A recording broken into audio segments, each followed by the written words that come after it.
Assalamu alaikum wa rahmatullahi wa barakatuh. Chers compagnons du Coran, bienvenue à toutes et à tous dans ce nouvel épisode de l'atelier sous la protection de la sourate Al-Mulk, dans lequel nous allons étudier le verset 18. 18e jour de Ramadan. Dans 2 jours, Inch'Allah, on accueille les 10 derniers jours et plutôt les 10 dernières nuits de Ramadan dans lesquelles il faut tout donner. C'est pour ça que j'ai décidé, à partir du 20e jour de Ramadan, de faire un petit rappel de 1 ou 2 minutes avant chaque cours pour pouvoir nous encourager à profiter au maximum de ces 10 dernières nuits. Comme vous le savez, Laylatul Qadr khayrum min alfi shahr. Allah subhanahu wa ta'ala nous dit que Laylatul Qadr, elle est meilleure que 1000 mois. Seul Allah subhanahu wa ta'ala en connaît sa véritable récompense parce que c'est meilleur que 1000 mois d'adoration. Mais combien de fois meilleur ? On ne sait pas. Et 1000 mois d'adoration, ça équivaut à peu près 83 ans et 4 mois d'adoration. Imaginez-vous, si en une nuit, vous pouvez gagner la récompense d'une vie d'adoration. D'une vie en prière de nuit, en jeûne de la journée et autre adoration, subhanallah, qu'Allah subhanahu wa ta'ala nous fasse prendre conscience de ce bienfait et qu'il nous donne la force pour pouvoir être en adoration pendant cette nuit et atteindre cette grande récompense. C'est pour ça que j'ai décidé, avant chaque cours, Inch'Allah, de vous partager des bienfaits de cette nuit pour me faire un rappel pour moi, premièrement, et ensuite pour que ce soit profitable à vous. Je rappelle également, avant de commencer l'explication de ce 18e verset, que tous ceux qui veulent nous rejoindre sur la plateforme Deviens un compagnon du Coran, vous n'avez qu'à cliquer sur le lien qui est dans la description. En effet, sur cette plateforme, nous étudions les sourates du Coran, verset par verset, afin de les comprendre, de les méditer et de les mettre en pratique. On commence par sourate An-Nas et on remonte pour finir Juz Amma et ensuite attaquer les autres sourates pour pouvoir, Inch'Allah, terminer le Coran de cette manière afin de devenir petit à petit des compagnons du Coran. Le projet, c'est de devenir des compagnons des petites sourates pour ensuite devenir au fur et à mesure des compagnons du Coran, qu'Allah nous facilite ce noble projet. C'est parti. Bismillahi walhamdulillah wassalatu wassalamu ala rasulillah amma ba'd. يقول الله تعالى أعوذ بالله من الشيطان الرجيم ولقد كذب الذين من قبلهم فكيف كان نكير. En effet, ceux d'avant avaient crié au mensonge. Quelle fut alors ma réprobation? Après la théorie, on passe à la pratique. Dans les versets précédents, on se rappelle, Allah subhanahu wa ta'ala, il nous a parlé des bienfaits qui étaient la terre et le ciel, qui étaient en général calmes, mais qui pouvaient se transformer en châtiment. Après cette théorie qui était de menacer les mécréants d'une possibilité de châtiment futur pouvant venir de la terre ou du ciel, on passe à l'exemple pratique, avec le rappel des peuples passés, qu'Allah a détruit à cause de leur transgression envers lui et envers leurs prophètes. On se rappelle que cette sourate est une sourate mécoise donc qui a été révélée avant la hijra du prophète sallallahu alayhi wa sallam. Et cette sourate, elle parle dans un premier temps aux polythéistes de la Mecque. Bien sûr, elle s'adresse à tout le monde, mais dans un premier temps, elle s'adresse aux polythéistes de la Mecque. Et les polythéistes de la Mecque, ils connaissaient toutes les histoires des peuples qui avaient disparu dans la péninsule arabique, comme les peuples de Had, comme les peuples de Thamoud, et un peu plus loin en Égypte avec le peuple de Pharaon. Ils étaient au courant que c'était des peuples qui avaient une civilisation forte, c'était des peuples qui étaient connus pour leur puissance, et malgré ça, à cause de leur mécréance et à cause de leur mauvais comportement envers leurs prophètes, Allah subhanahu wa ta'ala les a détruits. Donc Allah subhanahu wa ta'ala, à travers ce verset, il leur rappelle, premièrement, on vous a menacé avec un châtiment potentiel futur. Si vous prenez ça à la rigolade, revenez dans le passé et observez qu'est-ce qu'on a fait avec les peuples précédents. Et c'est bien observer parce que les vestiges de ces peuples sont toujours présents, même jusqu'à aujourd'hui, dans la péninsule arabe. Après nous avoir invités à réfléchir sur la création, par ce verset, Allah subhanahu wa ta'ala nous invite à étudier l'histoire et notamment l'histoire des peuples qui, par leur mécréance, ont été totalement détruits. Ça, c'est très important. Allah subhanahu wa ta'ala, il s'adresse à différents types d'esprits. Il y en a qui sont plus intéressés par la création. C'est pour ça qu'Allah subhanahu wa ta'ala parle du ciel, parle de la terre, parle des étoiles et différents éléments de sa création. Il y en a d'autres qui vont être plus intéressés par les faits historiques. Allah subhanahu wa ta'ala, il leur dit, étudiez l'histoire des peuples précédents, des peuples passés. Il y en a d'autres qui sont plus intéressés par la législation. Allah subhanahu wa ta'ala va les inviter à réfléchir sur la beauté et la perfection de la législation des adorations et de toutes les règles religieuses.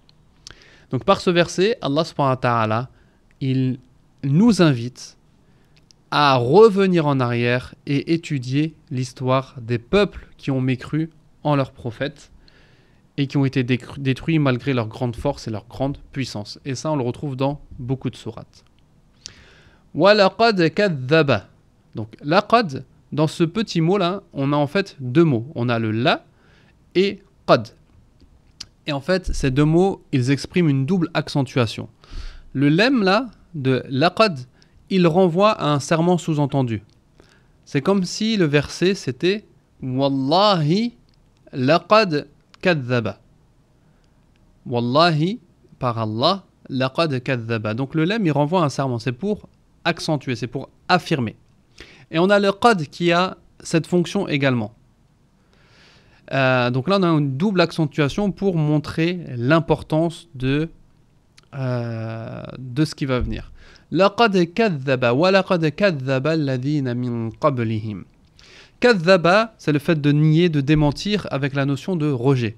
Donc ils ont nié Allah subhanahu wa ta'ala, ils ont démenti les prophètes, ils ont démenti les signes d'Allah subhanahu wa ta'ala, mais avec cette notion de rejet, qui est cette notion de combattre les prophètes, de combattre ceux qui suivent les prophètes, de tout rejeter avec une certaine violence. وَلَقَدْ كَذَّبَ الَّذِينَ مِنْ قَبْلِهِمْ. Ceux qui étaient avant eux.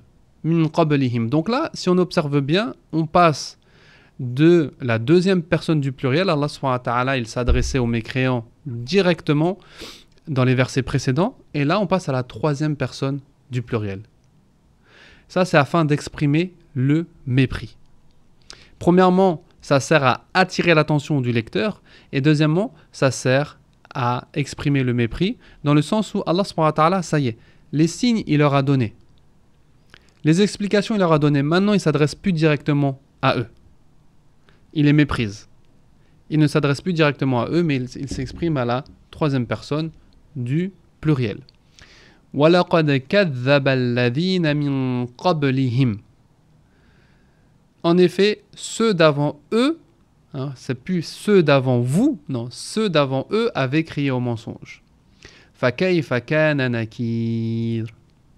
Pareil avec le nakir, à la base c'est فَكَيْفَ كَانَ نَكِيرِي avec le ya pour dire ma réprobation. Mais là il a été effacé, mais on a sa trace avec la kasra. Parce que sinon on se pose la question, pourquoi nakir il finit par une kasra?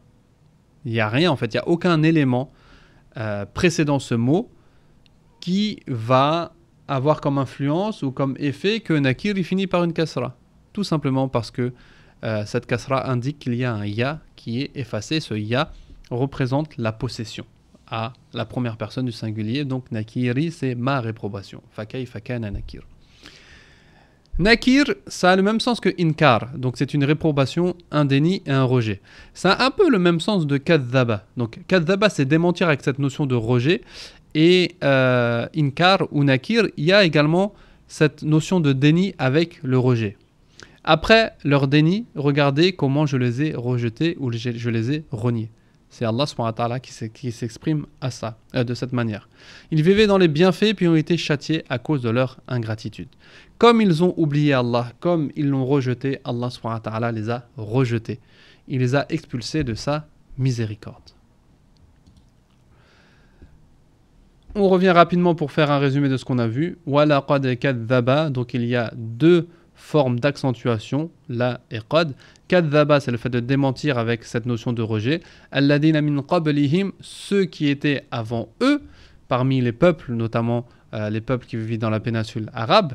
Fakayfa kana nakir, et regardez comment a été également ma réprobation, comment a été mon rejet envers eux, parce que je les ai châtiés d'un dur châtiment qui venait parfois de la terre, qui venait parfois du ciel avec le vent, qui venait parfois de la pluie, qui venait parfois de pierre, qui venait parfois, al-muhim, toute cette nature, tout ce système dont vous profitez des bienfaits, il peut se transformer en châtiment, comme on l'a vu précédemment. Qu'Allah nous en préserve. Quelques leçons. Par ce verset, on passe de la théorie à la pratique, comme on l'a vu. Le Coran s'adresse à tout le monde, ceux qui vont réfléchir plus à la création d'Allah et ceux qui vont plus réfléchir aux signes historiques. Le châtiment est de la nature de l'acte. Comme ils ont rejeté Allah, Allah les a rejetés. Ça, c'est une règle qui vient souvent dans le Coran. Al-jaza min jinsil amal. Le châtiment ou la récompense sont de la nature de l'acte. Allah peut châtier dans ce bas monde avant l'au-delà. Allah il peut châtier des peuples dans ce bas monde et ils seront également châtiés dans l'au-delà. Ça n'est pas soit l'un ou l'autre. Qu'Allah nous en préserve. Demain, Inch'Allah, on attaquera un verset qui nous invite à réfléchir à nouveau sur la création et plus particulièrement le vol des oiseaux et se poser la question comment ces oiseaux peuvent tenir dans le ciel, comment ces oiseaux qui se retrouvent en groupe peuvent également prendre des directions tous ensemble, tous en même temps. C'est ce qu'on étudiera demain, Inch'Allah. Et avant de finir, je vous rappelle que vous pouvez participer à la cagnotte qui est mise en place par Vivre le Coran et par Siqaya, l'association Siqaya, et qui a pour but de venir en aide aux sinistrés touchés par les tremblements de terre qui ont eu lieu au Maroc il y a quelques mois. Et je vous invite également à nous rejoindre sur la plateforme Deviens un compagnon du Coran pour pouvoir étudier le Coran en profondeur.